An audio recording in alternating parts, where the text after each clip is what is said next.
அரசியல் என்ற எண்ணமே இல்லாதவன் மனிதனாகவே இருக்க முடியாது. நான் மருத்துவர் அபிநயா, தருமபுரி நாடாளுமன்ற தொகுதியின் நாம் தமிழர் கட்சி வேட்பாளர். எங்களுக்கு வாக்களியுங்கள். எதிர்கால தலைமுறைக்கு வாழ்வளியுங்கள். அடிப்படை அமைப்பு அரசியல் மாற்றம், இது மாற்றத்திற்கான எளிய மக்களின் புரட்சி.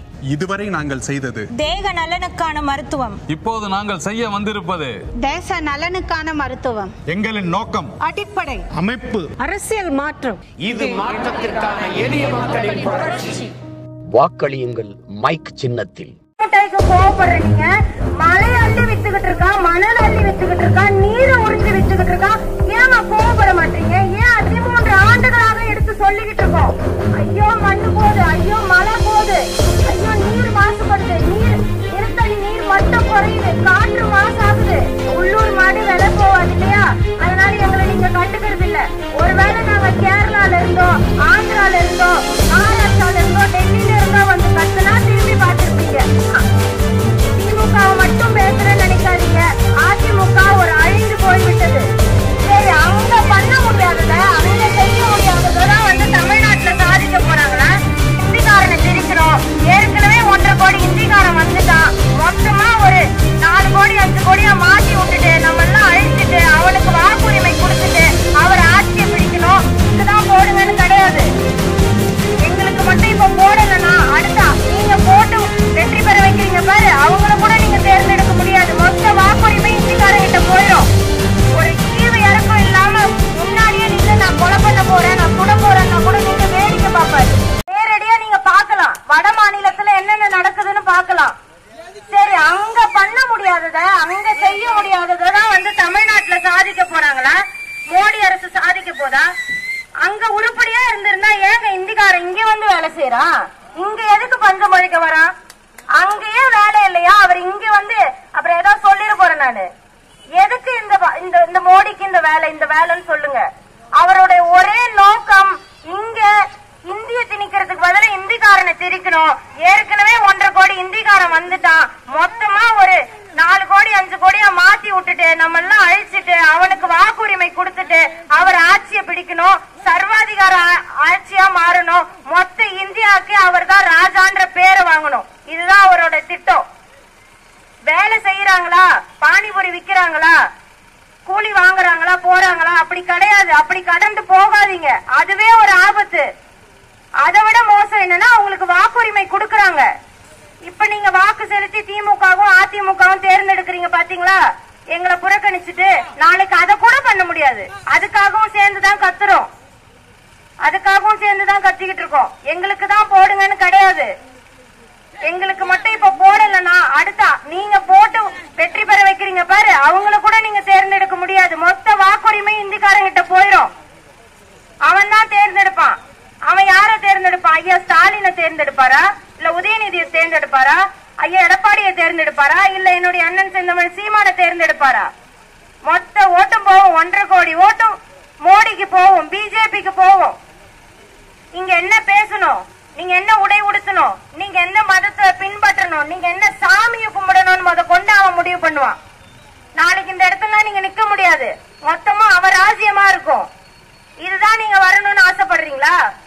அவங்களுக்கு தெரிஞ்சதெல்லாம் பக்கத்து நாடு பசுமாடு பாகிஸ்தான். இதுதான் அராஜகமும் கலவரங்களையும் பண்ணிதான் அவங்க ஆட்சிக்கு வந்தாங்க. மணிப்பூர் கலவரம் பற்றி கேள்விப்பட்டிருப்பீர்கள், குஜராத் கலவரம் பற்றி கேள்விப்பட்டிருப்பீர்கள். அவர்களை பொறுத்தவரை இந்துக்கள் என்ற பெயரில் இருக்கக்கூடிய 3% மட்டுமே இருக்கக்கூடிய பார்ப்பனர்கள் மட்டும்தான் மனிதர்கள். மற்ற எல்லாரும் ஒரு நாய் பேய்க்கு கூட அவர் மதிக்க மாட்டாரு. சாவரியா சாவு, அவ்வளவுதான். கிறிஸ்துவ பெண், இஸ்லாமிய பெண்கள் என்றால் ஒரு ஈவு இறக்கம் இல்லாம முன்னாடியே நின்னு நான் கொலை பண்ண போறேன், நான் சுட போறேன்னா கூட நின்னு வேடிக்கை பார்ப்பாரு. அதுதான் நடக்குது. மணிப்பூர் கலவரத்துல அதுதான் நடந்தது. ஒரு கிறிஸ்துவ பெண்ணை நடு ரோட்டுல நிர்வாணப்படுத்தி அழைத்து கொண்டு போய் 100 பேர் கொண்ட கும்பலால் பாலியல் வன்புணர்வு செய்யப்பட்டால் 2 பெண்கள். அந்த 2 பெண்ணும் உங்க வீட்டுக்குள்ள இல்லையா, உங்க அக்கா தங்கச்சி இல்லையா? ஏன்னா அவர் கிறிஸ்துவ பெண், அதனால அவர் வேடிக்கை பார்த்துக்கிட்டு அந்த கலவரத்தை நடத்திக்கிட்டு இருந்தாரு. குஜராத் கலவரமும் இந்த மாதிரிதான். ஒரு கர்ப்பிணி பெண்ணை வயிற்றுல குழந்தை இருக்குன்னு கூட பார்க்காம நடு ரோட்டுல போட்டு அந்த குழந்தைய வெளியில எடுத்து அவளை பாலியல் வன்புணர்வு செஞ்சு கொன்னாங்க ஒரு இஸ்லாமிய பெண்ணை. அதனாலதான் எதிரி பாரதிய ஜனதா கட்சி மனித குலத்தின் எதிரி. அந்த குலத்தின் எதிரிய, மனித குலத்தின் எதிரிய கொண்டு வந்து தமிழ்நாட்டுல ஆட்சியில் அமர வச்சு அழகு பார்க்க போறீங்கன்னா நீங்க அந்த கூட்டணி கட்சிக்கு ஓட்டு போடுங்க. கூடவே இன்னொன்னு பண்ணிருங்க, பிஜேபிக்கு ஓட்டு போட்டுட்டு ஒரு பாட்டில் விஷத்தை வாங்கிட்டு வந்து வீட்டுல வச்சிருங்க. நாளை பின்ன உங்க பொம்பளை பசங்க வெளியில போக முடியாது இல்லையா? எல்லா ரவுடி பசங்களா இருப்பானுங்க, இந்திக்காரங்களா இருப்பானுங்க. அது வீட்டுல ஒடுங்கி கிடக்கும். அப்ப அந்த விஷத்தை அதுவே எடுத்து சாப்பிட்டு முடிச்சுக்கும் வேலைய. இதுவும் அதுவும் ஒண்ணு, இதுவும் அதுவும் ஒண்ணுதான், சரி சமம் தான். அதுக்கு ஓட்டு போடுறது ஒண்ணும், விஷத்தை வாங்கி குடிக்கிறது ஒண்ணு. நான் சத்தியம் பேசுறேன், அதனால சத்தமா பேசுறேன், இது நடக்கும். அப்படி இந்த வாய்ப்பு நீங்க அவங்களுக்கு கொடுத்தீங்கன்னா இது நடக்கும். இவங்க நேரடியா சுமந்துகிட்டு வராங்க. திராவிட கட்சிகள் மறைமுகமா ஆதரவு கொடுக்குது. திண்டுக்கல்ல 64% வாக்கு வாங்கி வென்றாங்க போன தடவை திமுக. ஆனா அந்த தொகுதியில இப்ப விட்டு கொடுத்துட்டாங்க. இது உண்மை, போய் பாருங்க. ஒரு டம்மி வேட்பாளரை போட்டு வச்சிருக்காங்க. காரணம் அந்த இடத்துல பிஜேபி ஜெயிக்கணும்ன்றதுக்காக. அவங்க நேரடியா தொடர்புல இருக்காங்க, புருஷன் பொண்டாட்டியா வாழறாங்க. இவங்க கள்ள தொடர்புல இருக்காங்க, கள்ள புருஷன் பொண்டாட்டியா இருக்காங்க. அவ்வளவுதான். திமுகக்கு போட்டாலும் பிஜேபி வரும், அதிமுகக்கு போட்டாலும் வரும், மற்ற கட்சிகளுக்கு போட்டாலும் வரும். நாம் தமிழர் கட்சிக்கு போட்டா மட்டும்தான் ஒரு மான தமிழ் ஆட்சிக்கு வருவான், ஒரு மான தமிழ் ஆளுவான். தன் மண்ணையும் மக்களையும் தன் உயிருக்கு மேலாக நேசிக்கக்கூடிய செந்தமிழன் சீமான் வருவான். அவனுடைய தம்பி தங்கைகள் வரும். 40 பேரு, 40 வேட்பாளர்கள் தமிழ்நாட்டுல 40 தொகுதியிலையும் தனிச்சு ஒரு அரசியல் ஆண்மகனாக போட்டி போட்டு கொண்டிருக்கிறார். அதுல 20 பெண்கள், 20 ஆண்கள், அதுல ஒரு பொண்ணுதான் நானு. யாருக்குமே குற்ற பின்னணி இல்ல. எல்லாரும் ஆக சிறந்த கல்வியாளர்கள், மருத்துவர்கள், இன்ஜினியர், எல்லாமே. விவசாயிக்கும் வாய்ப்பு, எல்லா சமுதாயத்தினருக்குமான வாய்ப்பு. இந்த ஜாதி அந்த ஜாதி கிடையாது. ஜாதி பார்த்து போடும் ஓட்டு எனக்கு சீட்டு. இந்த மாதிரி எல்லாம் எந்த கட்சிங்க இருக்கு? எந்த கட்சி இருக்கு சொல்லுங்க? இல்ல இந்த கட்சிக்கு தான் எனக்கு வாக்கு, இந்த காரணத்தால இந்த கட்சிக்கு நான் போட போறேன்னு சொன்னா மனசாட்சியை தொட்டு சொல்லுங்க. ஏதாவது ஒரு காரணம் இருக்கா? பரம்பரையான திமுக, என் கையை அதுக்குதான் போகுதுன்றத தவிர வேற ஏதாவது ஒரே ஒரு காரணம் இருக்கா? நீங்க திமுகக்கு போடக்கூடிய ஓட்டா இருக்கட்டும், அதிமுகக்கு போடக்கூடிய ஓட்டா இருக்கட்டும், நீங்க சொல்லுங்க. நானே போய் போடுறேன். உதயசூரியனுக்கு ரெட்டலுக்கு நானே போடுறேனே. என்ன ஒரு அவல நிலையில இருக்கும். எவ்வளவு நாளுங்க எடுத்து சொல்லிட்டு இருக்கிறது? 13 ஆண்டு காலமா கத்திட்டு இருக்கோம். ஒரு கருத்துல பார்க்க மாட்டீங்களே. உங்க வீட்டு பொண்ணுக்கு ஒரு வாய்ப்பு கொடுங்க. தேர்தல் அப்ப வந்து கைய காட்டிட்டு தலைய காட்டிட்டு கடைசி நேரத்துல வந்து காசை தூக்கி போட்டுட்டு போறாங்க. உங்க வாக்க விலைக்கு வாங்குறாங்க. அவங்கள நம்புறீங்க. ஆனா 13 ஆண்டு காலமாக எந்த ஒரு கூட்டணியிலும் இல்லாத ஆக சிறந்த கொள்கை கோட்பாடுகளை எடுத்து சொல்றோம். தமிழகத்தை ஒரு சொர்க்க பூமியா மாற்றி காட்டுறோம். ஒரே ஒரு வாய்ப்பு தாங்கம்மான்னு கேட்டா எங்களை மதிக்க மாட்டீங்க. இதுதான் உண்மை. இந்த ஒரு தடவையாவது கொடுங்கம்மா. இல்லாட்டி இந்த மாதிரி பேசுறதுக்கு இந்த தமிழ்நாட்டுல எங்களை விட்டு ஆள் இல்ல.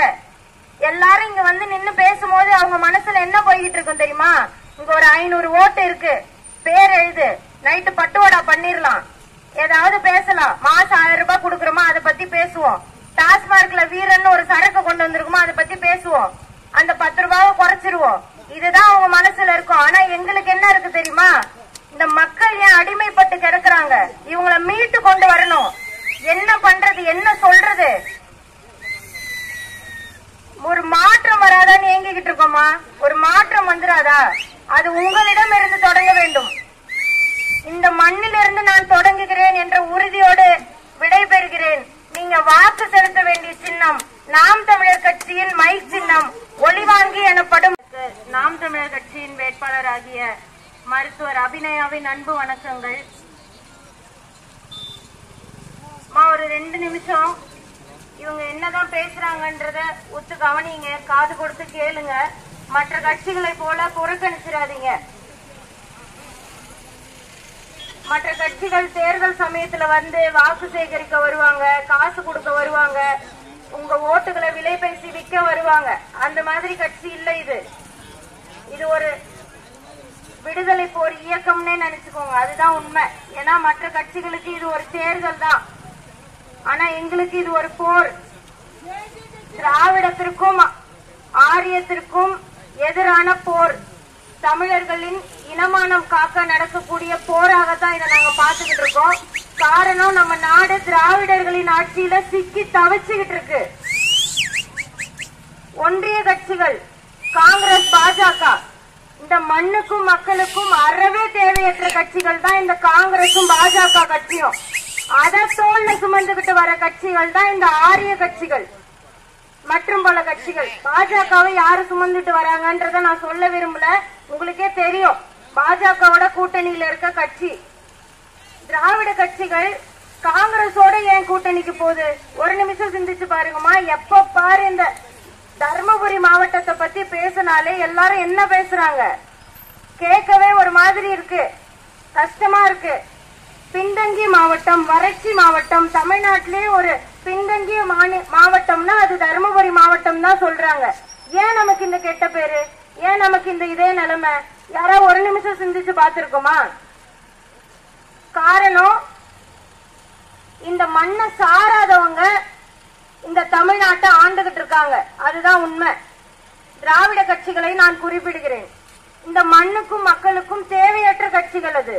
இந்த மண்ணை சாராதவர்கள், நம் ரத்தத்தினர் அல்ல அவர்கள். தமிழர்களா இருந்தாதானே தமிழர்கள் மேல பாசம் இருக்கும். கொஞ்சமாச்சும் ஒரு அடிப்படை தேவைகளாவது நிறைவேற்றணும்ன்ற ஒரு கரிசனம் இருக்கும். அவங்கதான் நம்ம ஊர்க்காரங்களே இல்லையே. இவ பக்கத்துல இருந்து வராங்க, யாராவது வராங்கன்னா நீ என்ன ஊருப்பா? நம்ம ஊரா இருந்தா தன்னை மீறி ஒரு பாசம் வருது இல்லையா? அதேதான் நாட்டை பொறுத்த வரைக்கும்.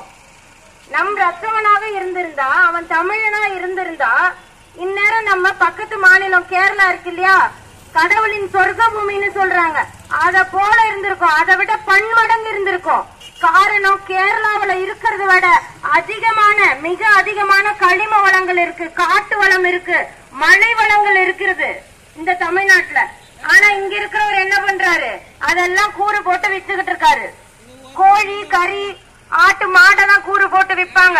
நம்ம தலைவர் என்ன பண்றாரு?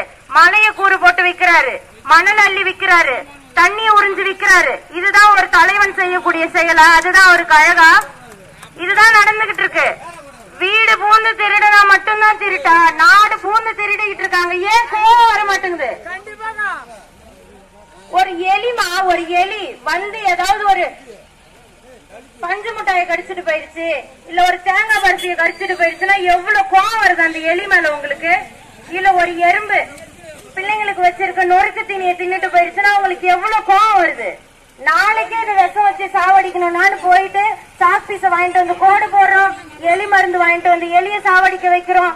இந்த சின்ன விஷயத்துக்கு இவ்வளவு கோவப்படுற நீங்க, ஒரு தேங்காய் பருப்பிக்கும் பஞ்சு மிட்டாய்க்கும் கோவப்படுற நீங்க, மலை அள்ளி வித்துக்கிட்டு இருக்கான், மணல் அள்ளி வித்துக்கிட்டு இருக்கான், நீரை உறிஞ்சு வித்துக்கிட்டு இருக்கான், ஏமா கோவப்பட மாட்டீங்க? ஏன் அது நமக்கு தெரிய மாட்டேங்குது? ஏன் அந்த அறியாமையில இருக்கீங்க?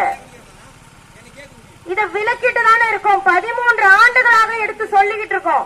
ஐயோ மண்ணு போகுது, ஐயோ மழை போகுது, ஐயோ நீர் மாசுபடுது, நிலத்தடி நீர் மட்டம் குறையுது, காற்று மாசாகுது, நிலவளங்கள், நீர்வளங்கள், கனிம வளம், காட்டு வளம் எல்லாம் கொள்ளை போகுது.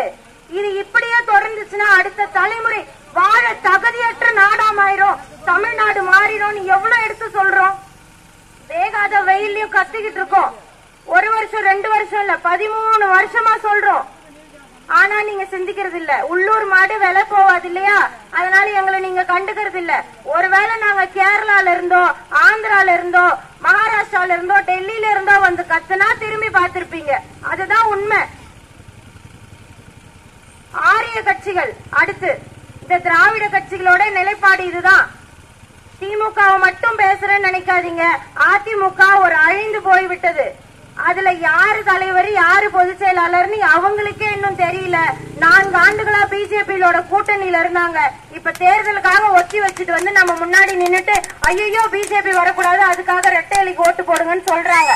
அதனால ஒரு கட்சியாவே அதை நம்ம கண்டுக்க கூடாது, பார்க்க கூடாது. இருபெரும் திராவிட கட்சிகளும் ஒன்றுக்கொன்று சலித்தவர்கள் அல்ல.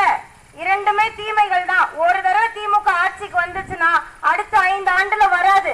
ஒரு தடவை அதிமுக ஆட்சிக்கு வந்துருச்சுன்னா அடுத்த 5 ஆண்டுகள்ல அது வராது. இதுதான் தமிழ்நாட்டோட வரலாறு. இல்லன்னா தேடி பாருங்க. இல்ல தொடர்ந்து நான் 10 ஆண்டுகளா ஆண்டேன்னு ஏதாவது ஒரு திராவிட கட்சி சொல்லுதா? சொல்லாது. ஏன்னா அந்த 5 ஆண்டுகள்ல அவர் பண்ணக்கூடிய துரோகம், அராஜகம், அவங்க விற்கக்கூடிய கனிம வளங்கள், கொள்ளையடிக்கக்கூடிய பொருட்களை பார்த்து நம்ம தூக்கி வீசுறோம். அந்த அராஜகத்தை கண்டு தூக்கி வீசுறோம். ஆனா அதுக்கு மாற்றா இன்னொரு திராவிட கட்சியை தேர்ந்தெடுக்கிறோம். இதுதான் நம்மகிட்ட இருக்க ஒரு கெட்ட பழக்கம். திமுக சரியில்லையே அதிமுகவுக்கு போடு ஓட்ட, அதிமுக சரியில்லையே திமுகவுக்கு போடு ஓட்ட. 56 வருஷமா போட்டுட்டீங்க. போதும் போதும், 56 வருஷமா போட்டுட்டீங்க. இதுக்கு மேலையும் அவங்களுக்கு போட்டு இருக்கிற கொஞ்ச நஞ்ச மழையும் வித்துருவாங்க, கொஞ்ச நஞ்ச நீரையும் உறிஞ்சு தள்ளிடுவாங்க, காத்த மாசுபடுத்திடுவாங்க, மரங்களை வெட்டி வித்துருவாங்க. ஒரே ஒரு வாய்ப்பு அதுக்குள்ள கொடுத்துருங்க. இதுதான் திராவிட கட்சிகள். அடுத்த ஆரிய கட்சிகள்.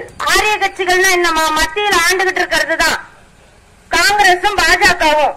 காங்கிரஸ் அது திமுகவோட கூட்டு சேர்ந்துருச்சு. உங்களுக்கே தெரியும், காவேரி தண்ணீர் தரமாட்டேன்னு சொன்ன ஒரு கட்சி தான் காங்கிரஸ் கட்சி. அந்த கட்சியை தூக்கி வீசி செருப்பால் அடிக்காம 10 சீட்டு கொடுத்து தோல் மேல தூக்கிட்டு வராங்க. ஒரு சொட்டு நீர் இல்லையா, உனக்கு சீட்டு இல்லடான்னு சொல்லி இருக்கணுமே. நம்ம மேல ஒரு பாசம் இருந்தா அதை சொல்லி இருக்கணும். நமக்காக நிஜமாலுமே யோசிக்கிறவரா இருந்தா அதை சொல்லி இருக்கணும். அதை செய்யல. அதனால அதை விடுங்க. தனித்து வராராமா யாரு? மோடி. திராவிட கட்சிகளோட நான் கூட்டு சேரல, நான் தான் இந்த நாட்டோட ராஜா, நான் தான் ஆள போறேன் அப்படின்னு வராரு. யாரோட கூட்டணியில வராருன்றத நீங்க தெரிஞ்சுக்கோங்க. அத நேரடியா நான் சொல்ல விரும்பல. ஏன்னா என்னுடைய அண்ணன் செந்தமிழன் சீமான் அத பத்தி பேச வேண்டாம்னு சொல்லிட்டாரு. அதுக்கு நாங்க கட்டுப்படுவோம். எங்க அண்ணன் என்ன சொல்றாரோ அதை நாங்க மீற மாட்டோம்ன்றதால அதை நான் வெளிப்படையா சொல்ல விரும்பல. ஆனாலும் என்னுடைய கடமை பிஜேபியால் வரக்கூடிய தீமைகளை நான் எடுத்து சொல்லுவேன். அதை நீங்க புரிஞ்சுக்கிட்டாலே அந்த கூட்டணிக்கு நீங்க வாய்ப்பு செலுத்த கூடாது.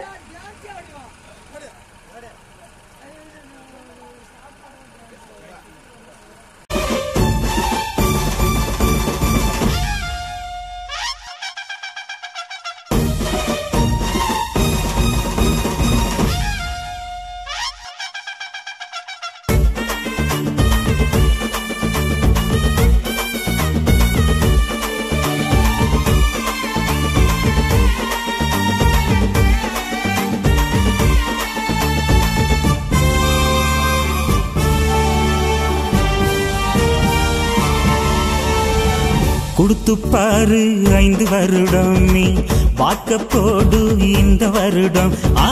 கொடுத்து பாரு 5 வருடம் நீ வாக்க போடு இந்த வருடம். புலி கொடியில் காண்டா புது வருடம், பூர்வீக தமிழர் ஆளும் வருடம். புலி கொடியில் காண்டா புது வருடம், பூர்வீக தமிழர் ஆளும் வருடம். தமிழர் சின்னம் மொழி வாங்கி நீ கையை அழுத்து ஒரு வாட்டி. தமிழர் சின்னம் மொழி வாங்கி நீ கையை அழுத்து ஒரு வாட்டி. மன்னனின் தம்பி வர வேண்டும், தமிழன் சீமான் தாண்டா ஆட வேண்டும். மன்னனின் தம்பி வர வேண்டும், தமிழன் சீமான் தாண்டா ஆட வேண்டும்.